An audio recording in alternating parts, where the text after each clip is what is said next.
Illustrator এনভায়রনমেন্টের যে বিষয়গুলো আছে তার মধ্যে লেফট সাইডে যে জিনিসটাগুলো আমরা নাম জানি, তাই না? অলরেডি এগুলো হলো টুলস। বিভিন্ন টুলস আছে, ডান পাশে হলো বিভিন্ন প্লেট আছে।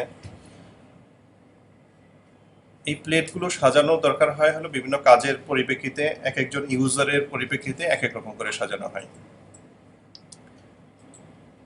সেই ক্ষেত্রে আপনি উইন্ডোতে যদি যান, উইন্ডোতে এখানে ওয়ার্ক স্পেস বলে একটা কথা আছে। ওয়ার্ক স্পেস হলো যে যে কাজ করবে তার অনুযায়ী সাজানো। একজন যে টাইপোগ্রাফি নিয়ে কাজ করবে, তার ইন্টারফেসটা বা তার প্রয়োজন কোন টুলগুলো বা কোন প্লেটগুলো বেশি দরকার, সেই প্লেটগুলোই থাকবে। একজন যে পেইন্টিং করবে, তার পেইন্টিংয়ের যে বিষয়গুলো থাকা দরকার সেটা থাকবে। একজন ওয়েব ডেভেলপার বা ওয়েব ডিজাইনার, সে যদি ইলাস্ট্রেটর ওয়েব ডিজাইন করে, তাহলে যে জিনিসটা থাকা দরকার সে ওইটা সিলেক্ট করতে পারবে। ইভেন আপনি কাস্টমাইজ করতে পারবেন। এখানে সুবিধা হলো, যেমন দেখেন অনেকগুলো রিসেট করা আছে। আমার এখান থেকে প্লেটগুলো সরালাম। এখন যে ওয়ার্ক স্পেসটা সিলেক্ট আছে এটা হলো লেআউট ওয়ার্ক স্পেস। এখন মনে হলো যে না, আমার এটা ডিফল্ট যেরকম ছিল আমি সেরকম চাই। সেই ক্ষেত্রে রিসেট লেআউট যদি আমি ক্লিক করি, বাই ডিফল্ট যেরকম ছিল সেরকম চলে আসবে। এছাড়া আদার্স আদার্স যেগুলো আছে কোনোটাই যদি যেতে চাই, লাইক টাইপোগ্রাফি, আপনি এখানে খেয়াল করেন আর্টবোর্ড আছে, কালার আছে, হ্যাঁ, সোয়াচ আছে, ট্রান্সফর্ম আছে, নিচে ক্যারেক্টার আছে। কিন্তু যদি আমরা এটাকে চেঞ্জ করে ওয়েবে নিয়ে যাই, দেখি ওয়েবে কি হয়। ওয়েবে ট্রান্সফর্মটা খুব বেশি দরকার হয়, শেপ চেঞ্জের বেশি প্রয়োজন হয়, যেন শেপটা আগে চলে আসছে। এপিয়ারেন্সের টু মাস প্রয়োজন, এই জন্য এপিয়ারেন্সটা চলে আসছে। আবার যদি আমরা টাইপোগ্রাফিতে যাই, টাইপোগ্রাফি দেখেন যে আমার ক্যারেক্টার প্লেট, প্যারাগ্রাফ, হ্যাঁ, ক্যারেক্টার স্টাইল, এই জিনিসগুলো আসছে। তার মানে হচ্ছে কি, একজন ইউজার তার প্রয়োজন অনুযায়ী সে সাজিয়ে নিতে পারবে। এগুলো বাই ডিফল্ট দেয়া থাকে, যে এক একজনের জন্য এক এক এনভায়রনমেন্ট সে সেট করে নিতে পারে। আপনি যে টুলগুলো বেশি ইউজ করবেন বা যে টুলগুলো সবসময় আপনার প্রয়োজন হবে, সেগুলো আপনার মতো করে সাজিয়ে নিউ ওয়ার্ক স্পেস দিয়ে এখানে একটা নাম লিখতে পারবেন। নাম লিখে সেভ দিলে সেটা এখানে চলে আসবে। আমি একটা এক্সাম্পল দেখাই। আমার হয়তো এখানে কালার প্লেটটার প্রয়োজন নেই বা সুয়াসটার প্রয়োজন নেই, কালার প্লেটটা আছে ডিফারেন্ট ওয়েতে, আমি এটা অপশন সহ দেখতে চাই। এই অবস্থায় যদি আমি এটাকে সেভ করতে চাই, নিউ ওয়ার্ক স্পেস, আমি নাম দিলাম বেস 7। এখান থেকে আমি যে কোনো লেআউটে যেতে পারি, ইভেন আমি এখান থেকেও যেতে পারি। বেস 7 সিলেক্ট করে দেখেন আমি যে এনভায়রনমেন্টটা সেট করেছি সেটাই আছে। এখানে সোয়াচ ছিল, সোয়াচটা কিন্তু নাই, চলে গেছে। হ্যাঁ, কালারটা ফুল ছিল না, ফুল করে সেভ করেছি, ওই এনভায়রনমেন্টটাই আসছে। তার মানে এটা আসলে বেসিক বোঝার বিষয়। হ্যাঁ, এখানে প্র্যাকটিস আপনারা তখন করবেন যখন স্কিল হবেন। এই মুহূর্তে এখানে প্র্যাকটিস করার আসলে কিছু নাই, তাই না? আমরা কিছু থিওরি আলোচনা করব, অল্প কিছু, বেশিক্ষণ না। দেখেন, আমরা নতুন একটা ডকুমেন্ট যদি ক্রিয়েট করতে চাই, তাহলে ফাইল মেনু থেকে নিউতে ক্লিক করব অথবা কন্ট্রোল N দিব। এটা দিলে আমরা নতুন ডকুমেন্ট পাবো। একটু দেখি, পরে প্র্যাকটিস করি ভাইয়া। আচ্ছা, এইখানে গেলে কিছু বিষয় আছে একটু ডিফারেন্ট, যেগুলো হয়তো MS ওয়ার্ডে আছে কিনা আমার জানা নাই ঠিক মতো। এখানে কতগুলো সেক্টর আছে, যে প্রোফাইলটা কি প্রিন্টের হবে, ওয়েবের হবে, ডিভাইস হবে, ভিডিও ফিল হবে, বেসিক RGB হবে, ফ্ল্যাশ হবে, বা আদার্স কোনো প্রোফাইল থাকলে সেগুলো নিতে পারেন। এই প্রোফাইলগুলো ডিপেন্ড করে আপনি বানিয়ে রাখা যায় আর কি। এক্সিস্টিং কোনো প্রোফাইল সিলেক্ট করলে সেই অনুযায়ী জিনিসগুলো চলে আসে অ্যাজ লাইক প্রিসেটের মতো, যেটা আমরা এইমাত্র দেখলাম যে নর্মালি ওয়ার্ক স্পেসগুলো যেভাবে বানানো যায় বা প্রিসেট থাকে, এরকমই কিছু প্রোফাইল সেট করা আছে। নাম্বার অফ আর্টবোর্ড, নর্মালি ইলাস্ট্রেটরে একটা ফাইল নিয়ে কাজ করা যায়। MS ওয়ার্ডে যেরকম একটার পর একটা পেজ থাকে, ইলাস্ট্রেটরে এরকম কোনো অপশন নাই। তো সেই ক্ষেত্রে আর্টবোর্ড বানানো যায় আলাদা আলাদা। এটাও শুরু হয়েছে সম্ভবত CS5 থেকে, এর আগে ছিল না, বা CS3 থেকে, আমার এক্স্যাক্টলি ভার্সনটা মনে নেই। এর আগে যেটা ছিল একটা ডকুমেন্ট নিয়ে কাজ করা যেত, এবং খুব কমপ্লেক্স হতো কোনো বই অথবা ভারী কোনো ফাইল নিয়ে কাজ করতে হলে। আর্টবোর্ড আসার সাথে অনেক সুবিধা হয়েছে যে আলাদা আলাদা বোর্ড নেওয়া যায়। আর্টবোর্ডের অনেক ফিচার আছে। আমাদের এখানে হয়তো অ্যাডভান্স ক্লাস নাই, আর্টবোর্ডের হয়তো বেসিক কিছু জানবো, কিন্তু অ্যাডভান্স হয়তো খুব একটা জানতে পারবো না। ইনিশিয়ালি আমরা একটা আর্টবোর্ড নিতে পারি, অথবা যদি চাই আমরা বেশি ডকুমেন্ট নিব, তখন এই জিনিসগুলো অ্যাক্টিভেট হচ্ছে। তার মানে হলো রোটেশনটা কোথায় যাবে, আমার প্রথম ফাইলটা যদি এদিকে আসে, তারপরে ফাইলটা কি নিচে যাবে না ডান পাশে যাবে? এখানে সেই বিষয়গুলো বলা আছে, একটা অ্যারো চিহ্ন দিয়ে দেখানো আছে। এটা আছে হলো তারপরে ডানে যাবে, এখানে আছে নিচে যাবে, এখানে আছে এনএস বাই রো, একটা পরপর যাবে, বিভিন্ন ভেরিয়েশন আছে। আমরা এখানে যেটা সিলেক্ট করবো সেই অনুযায়ী আর্টবোর্ডগুলো তৈরি হবে।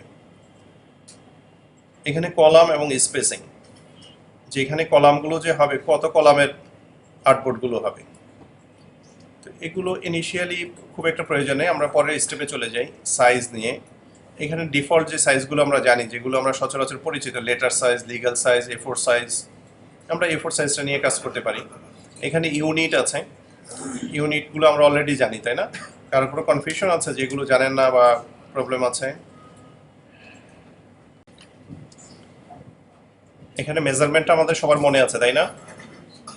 এই মেজারমেন্ট থেকে আমরা যে কোনো মেজারমেন্ট নিয়ে কাজ করতে পারি। আমরা যখন যেটা ফিল করবো যে আমাদের এই কাজের জন্য এই মাপটা নিতে পারি, সেটা আমরা সিলেক্ট করতে পারি।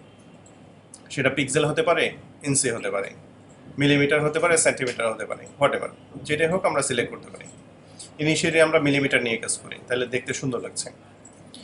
আচ্ছা, এখানে একটা অপশন আছে, হাইট উইড হলো অটোমেটিক অটো চলে আসবে, আমরা যেই সাইজটা সিলেক্ট করবো সেটারই হাইট উইড চলে আসবে। অথবা আপনি যদি চান আমি নিজস্ব মতো নিতে চাই, আমি এখানে হয়তো 300 নিতে চাই, এখানে হয়তো 200 নিতে চাই, তাহলে দেখেন এখানে সাইজটা চেঞ্জ হয়ে কাস্টম হয়ে গেছে। তার মানে আপনি কাস্টম সাইজও নিতে পারেন, অথবা প্রিসেট যে কোনো একটা সাইজ নিতে পারেন, এটা আপনার সুবিধার জন্য। তারপরে আছে ওরিয়েন্টেশন, পেজটা কি এরকম খাড়া আসবে নাকি এরকম ভার্টিক্যালি আসবে, মানে ল্যান্ডস্কেপ আসবে, দুইটার কন্ডিশনটা এখান থেকে আমরা সিলেক্ট করতে পারি। তারপরে ব্লিড একটা নতুন জিনিস, এটা হয়তো সচরাচর কোনো সফটওয়্যারে থাকে না। ব্লিড হলো সেফটি জোন। আমরা যখন ফ্ল্যাশ কার্ড ডিজাইনের কথা গত ক্লাসে বলেছিলাম, তাই না? ফ্ল্যাশ কার্ড ডিজাইন যখন করব তখন কিছু সেফটি এরিয়া দরকার হবে, আমরা ইনিশিয়ালি নেই, ডকুমেন্টটা নেওয়ার পরে তখন আমরা দেখতে পারবো। এখানে যদি টিক মার্ক করা থাকে তাইলে একটা ক্লিক করলে সবগুলোতে সমান চলে আসবে। যদি টিক মার্ক করা না থাকে তাহলে আপনি ইন্ডিভিজুয়াল নিতে পারবেন, যে উপরে আপনি হয়তো 5, বটমে হয়তো 2, লেফটে 1, রাইটে 1 কাস্টমাইজ করতে পারেন। যদি কাস্টমাইজ করতে না চান, চারিদিকে সমান চান, তাহলে এখানে টিক মার্ক করে দিয়ে আপনি যেটা লিখবেন সেটাই চলে আসবে চারিদিকে। আমরা আপাতত 3 মিলিমিটার নিলাম। বাকি জিনিসগুলো যা আছে অ্যাডভান্সটাতে আমরা এই মুহূর্তে যাব না, বা যা ডিফল্ট থাকে সেটা নিয়ে আমরা কাজ করব। এখন যদি ওকে করি, একটা নতুন আমরা ডকুমেন্ট পাচ্ছি। সম্ভবত আমাদের ল্যান্ডস্কেপ সিলেক্ট করা ছিল, তাই না? হ্যাঁ, আমরা পোর্ট্রেট নিই, দেখতে সুন্দর লাগে।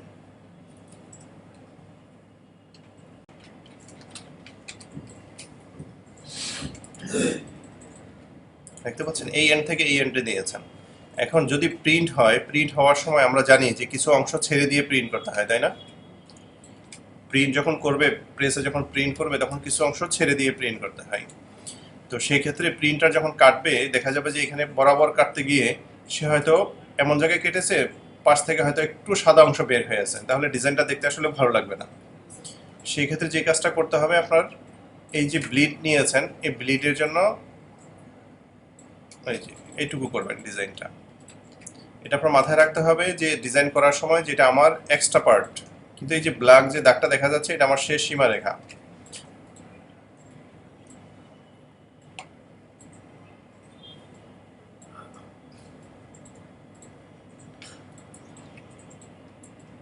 এটা প্রিন্টিং এর ক্ষেত্রে খুব বেশি প্রয়োজন হয়, যেহেতু ইলাস্ট্রেটর ম্যাক্সিমাম ক্ষেত্রে প্রিন্টিং এর জন্য প্রয়োজন হয়।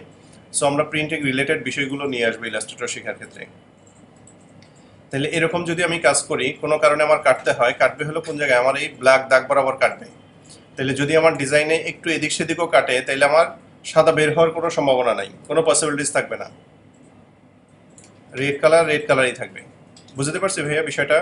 ব্লিডটা কখন প্রয়োজন হবে, হয়তো সবসময় লাগবেও না। যখন আমরা ফ্ল্যাশ কার্ডের ডিজাইন করব না, হয়তো ভিতরের সাইডের ডিজাইন থাকবে, চারিদিকে হোয়াইট থাকবে, তখন আমাদের প্রয়োজন হবে না।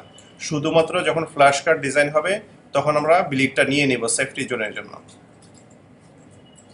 কারো কোনো কোশ্চেন আছে, বুঝতে পারেননি এইটুকু পর্যন্ত?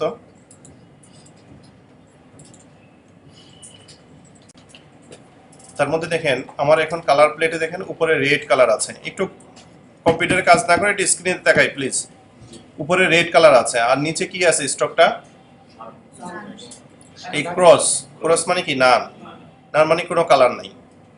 এখন এখান থেকে আমি যদি ফিল কালারটা ক্লিক করি, ফিল কালারটা উপরে আসছে, এখানে দেখেন নিচে তিনটা অপশন আছে, একটা হলো সলিড কালার, একটা গ্রেডিয়েন্ট, একটা নান। আমরা যদি এখানে গ্রেডিয়েন্ট দিতে চাই গ্রেডিয়েন্টে ক্লিক করব, গ্রেডিয়েন্ট আমরা পরে দেখছি। তারপরে নান মানে হলো কিছুই থাকবে না, খালি। আবার যদি কালার দিতে চাই সলিড কালার ক্লিক করলে হবে। এখন মনে করেন আমি অনেকগুলো জিনিস নিয়ে কাজ করছি, কিন্তু আমার মনে হলো যে আমার এটা হ্যাপাজার্ড হয়ে গেছে, ঝামেলা হয়ে গেছে, আমি চাই ডিফল্ট অবস্থায় ফিরে যেতে। সেই ক্ষেত্রে এখানে দেখেন ছোট্ট একটা বাটন আছে, দেখতে পাচ্ছেন সবাই, ছোট্ট একটা বাটন আছে, এটা যদি ক্লিক করি ডিফল্ট। ডিফল্ট মানে হলো ইলাস্ট্রেটর খোলার পরে সরি, ইলাস্ট্রেটর খোলার পরে ফার্স্ট অবস্থায় যেরকম থাকে কালারটা, ফিল কালারটা হলো হোয়াইট, স্ট্রোক কালারটা ব্ল্যাক, ওই অবস্থায় সে ফিরে যাবে। আচ্ছা, আরও কিছু শর্টকাট আমরা শিখি কিবোর্ডে। সেটা হলো মনে করেন এখন ফিল কালার আছে, আমরা অনেক সময় দেখা যাবে, এখন হয়তো আমরা অনেক কাজ করছি না, অল্প অল্প কাজ করছি, দেখা যাবে অনেকগুলো এনভায়রনমেন্ট নিয়ে, অনেক শেপ নিয়ে কাজ করছি, তখন মনে হলো শর্টকাট ইউজ করতে পারলে খুব ভালো হয়। কিবোর্ডে শর্টকাটের একটা অপশন আছে, মনে করেন ফিল কালারটা উপরে আছে, ফিল কালারটা আপনি নান করতে চান, অথবা ফিল কালার স্ট্রোক কালার উপরে নিতে চান, কিবোর্ডে একটা শর্টকাট আছে, দেখেন দেখা যাচ্ছে যে উপরে নিচে উঠতেছে নামছে, শুধু এক্স।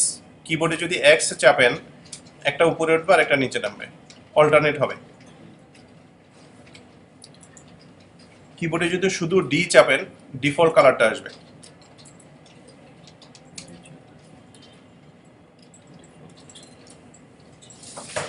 কিবোর্ডে যদি প্রশ্ন মার্কটা চাপেন কালারটা নান হয়ে যাবে, যে কালারটা উপরে থাকবে সেটা নান হয়ে যাবে।